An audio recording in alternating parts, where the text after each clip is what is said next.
Well, a good Wednesday evening to you. I'm Carol Cater with SVG-TV's evening news and sports for Wednesday, November 27th. Let me apologize for the late start due to some technical difficulties here. We thank you indeed for standing by. In the details this evening, while the New Democratic Party, the NDP, is anticipating the ringing of the election bell, the sounds of another bell is ringing in the political arena here, with the leader of the NDP, Arnim Eustace, in one corner, and the founder of the party, Sir James Mitchell, in the other. In an open letter, Eustace fired back at Sir James for comments he made in the media about the party's operations and the recently held convention. Eustace highlighted that over the recent years, they have come to regard Sir James as an acolyte or a fan of the ruling Unity Labour Party, and the negative comments uttered about himself and the NDP by Sir James comes as no surprise to their supporters and the public. Eustace noted that despite Sir James's non-attendance at the party's convention, because of his historical role, he has always been invited. However, Eustace made it clear that Sir James will no longer be invited to the party's conventions, as he has termed the last invitation given to him by the party's General Secretary, Alan Cruikshank, as coming from hypocrites. According to Eustace, the NDP would not want to make Sir James uncomfortable. On more of a personal note, Eustace commented on what he deems as a lie by the former leader, in which he claims that a struggle had to be made for Eustace to keep his East Kingstown seat in the last election. Eustace rebutted that comment by outlining that his margin of victory tripled that of the previous elections and has nothing to do with Sir James. Eustace pointed out that contrary to what is being said about the NDP slumping after Sir James's departure, statistics have shown that there is a steady increase of votes for the party. SVG-TV News is expected to have an interview with the former Prime Minister and former leader and founder of the NDP, Sir James Mitchell, tomorrow. Persons who experience domestic violence usually become victims because of needs or wants. That's the opinion of a former victim, Candace Jocelyn James, sharing her experience at a workshop hosted by the Gender Affairs Division to commemorate the International Day to End Violence Against Women. Jocelyn James is imploring women here to sort out their own needs and wants to avoid falling victim to this social ill. Think of the things that you're going to do in the future so as to avoid being victims of domestic violence. Things will happen to you when you become victims of domestic violence, and it's a place that I wouldn't want any of you to be, because when you get there, it's a struggle to get back on your feet. Pointed out that domestic violence damages an individual not only physically but mentally as well. What should I say? Lost in the world. You become like a pin in a ball of thread. It's hard for you to come back. Society look at you as though you have something catching. If they walk close to you, they're gonna catch it. That's the way you are treated. When you become a victim of domestic violence, you feel as though you have nobody, because society treats you as an outcast. Meantime, Acting Permanent Secretary in the Ministry of National Mobilization, Gwendolyn Bergen, says violence against women is real and is one of the most widespread human rights abuses worldwide. Bergen noted that while others strive to bring awareness to the issue, her ministry is doing its part to eliminate the social ill from the Vincentian society.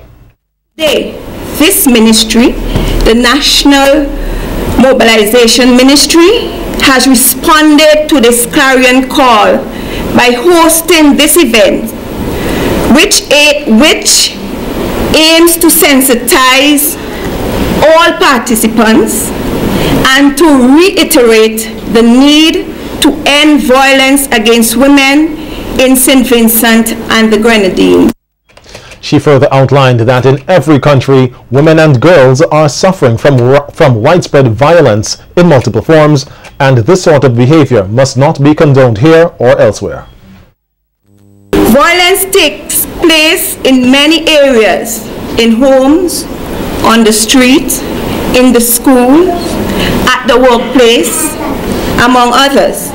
It is carried out in forms including female infanticide, in preference to boys, child marriages, female genital mutilation, killing and other forms of femicides. Violence against women has many implications. It prevents women and girls to live in dignity. It violates their fundamental rights and impedes them from achieving their full potential.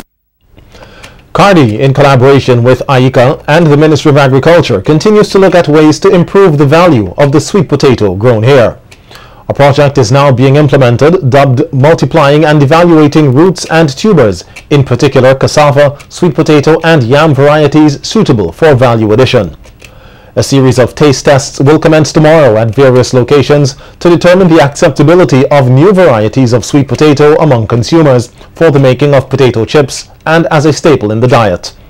The test will be done in at least 10 locations, including government ministries, schools, farming communities and supermarkets.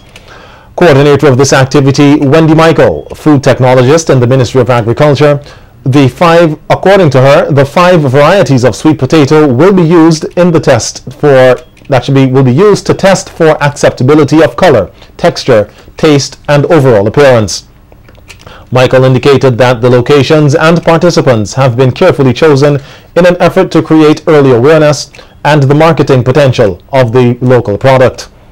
Members of the public are being asked to lend their assistance in the process by participating in the taste test exercise that will be carried out in the respective locations. This year's Tourism Choral Speaking competition has a winner. We have more when SVG-TV's Evening News continues.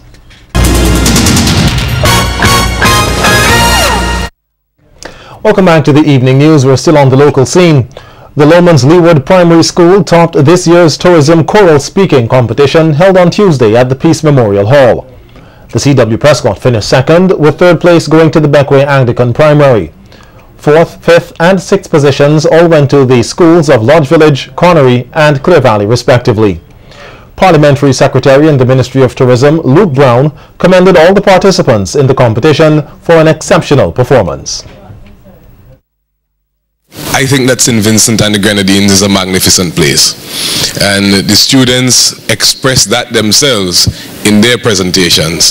So we have to do our best to make sure that this place and this product which we put on the marketplace, so to speak, is well kept so that we could continue to earn valuable resources for the development of our country. Brown noted that the choral speaking competition was a good way to culminate the activities for Tourism Month. There's awareness for tourism-related issues and perhaps to point out the way forward. If you look at the midweek, in fact, the midweek newspaper which was published today, you would see on the back page that Heritage Square on Sunday really became a Heritage Square as we welcomed a new first-time cruise ship to our shores and put on a magnificent cultural package for our visitors. SVG will host the first leg of a regional gospel concert series this weekend, dubbed Gospel Explosion by Redeem Promotions. The concert, which will take place on Saturday at the Victoria Park, will feature a number of international gospel artists, including Atta Boafo, Stitchy and Jason Mighty. Promoter of the event, Jonelle Auboyne, says the aim of the Gospel Explosion is to change the misconceptions that Christianity is dying. It is boring and that the church have nothing to offer young people, and you name it, people actually saying that young people can't serve God. Now, I am young and I realize that the best life to live is in the church, in the hand of God. So when I say gospel explosion, is that when we come to whichever island, we're not going sneaking the island. We're not going to screechy in the island. We are coming full force and hard with the gospel. It must explode the minute we land at whatever airport. It must be an explosion across the nation. Auboyne says they want to touch the young and the old through the series of concerts. through the gospel of music. We want to promote righteousness. We want young men to understand that just like we enjoy in ourselves in God, they can enjoy, because we are all young, and at one point in time in our life we have the same belief that some people do. We want a house, we want a car, we want our children to be well, but we learn and understand that with God, when you seek God first, when He gives you these things, you don't have to hide from the police, you don't have to run and worry about prison, because it comes straight from God. So you didn't go anywhere wrong, you didn't steal it, you didn't murder to get it. And we want young men to know that with a positive influence in God, you can achieve. Meantime, Atabuafo, who will perform at Saturday night's event, says God is going to use him to minister to the people of SVG. God is going to use me to bring restoration. God's going to use it. He's going to do his own thing, but he's going to use us, because the Bible says that show the child the way he should grow. Who should show the child? There must be somebody. There must be a leader. There must be. We are all leaders, but God always chooses somebody. He chose Joshua the other day. He chose Moses the other day. The other day he chose Paul. He uses different people. This is the time where he has chosen somebody like me. Atabuafo, Jason Mighty is coming. Stitchy is also coming. It's amazing. I don't know how Redeemed Promotions did it, but for them to be able to pull out great men of God like ourselves in St. Vincent for the first time, I am excited. Following Saturday's show, the Gospel Explosion Tour will move on to Barbados, St. Lucia, Grenada, Antigua, Guyana, and concludes in Jamaica. The National 9 Mornings Committee is making a strong appeal to government departments and businesses in capital Kingstown to light up their premises this Christmas, in keeping with the special 100 years celebration of the 9 Mornings Festival this year. Chairman Michael Peters, in a media release, says he is hoping to see at least one string of lights on all buildings in Kingstown to give the city a festive look, and in keeping with the committee's efforts over the years to make it the Christmas capital of the world. Peter says earlier this year the committee wrote to the various business places in the city encouraging them to place 100 lights for 100 years on their buildings. He said this year over 10,000 visitors and returning nationals are expected in the country, and it would help to further promote the festive atmosphere if Kingstown is lit up. The 9 Mornings Festival will be officially launched this Sunday, December 1st.